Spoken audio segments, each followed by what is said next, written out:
Here's my version of cooking stew. So this recipe, you can use either pork, beef, chicken, or goat. But for now, I'm using goat meat, which we found after cleaning our freezer. I got struck by the goat meat because goat meat in Hawaii is very expensive. The goat meat has been boiled in water to remove the goat smell. And now we're ready to cook. In a large pot, heat oil over medium-high heat. Add 6 slices of garlic, cook until brown, then add sliced onion and a thumb-sized sliced ginger. Add the meat, stirring for about 2 minutes so that the aroma of the fresh spices is absorbed by the meat. And since the goat meat is tough, we will use a pressure cooker to tenderize the meat.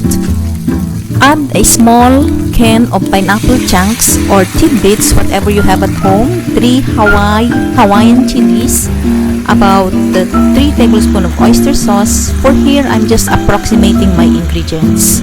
1 tablespoon of ground black pepper, 2 to 3 bay leaf, 1 teaspoon salt, 2 tablespoons of brown sugar, 2 to 3 tablespoons of fish sauce, 1 small can tomato sauce, half small can of tomato paste, and then add water until all meat covered. Pressure cook.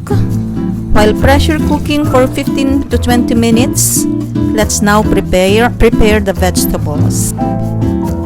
So for our vegetables, we have carrots, potatoes, celery, bell pepper. We don't have to cut it fancy. We don't have to use separate containers for its vegetables. It's too much work. It's too much to wash.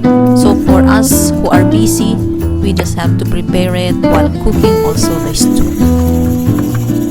Stir fry the vegetables in about 3 tablespoons of oil in medium-high heat for about 3 to 5 minutes. Make sure the pressure cooker is safe to open, then add the stir-fried vegetables. Taste and adjust to your preference. You can add paprika or chili powder if you are a super spicy person.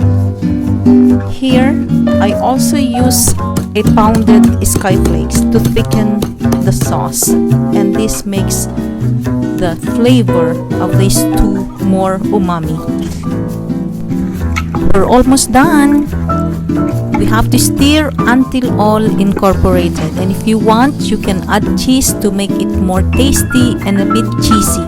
If you have, here I'm using cheddar cheese, or you can use Parmesan cheese or any cheese you have.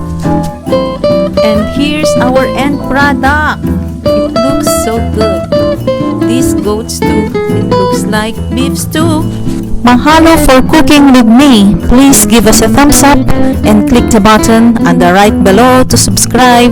Aloha!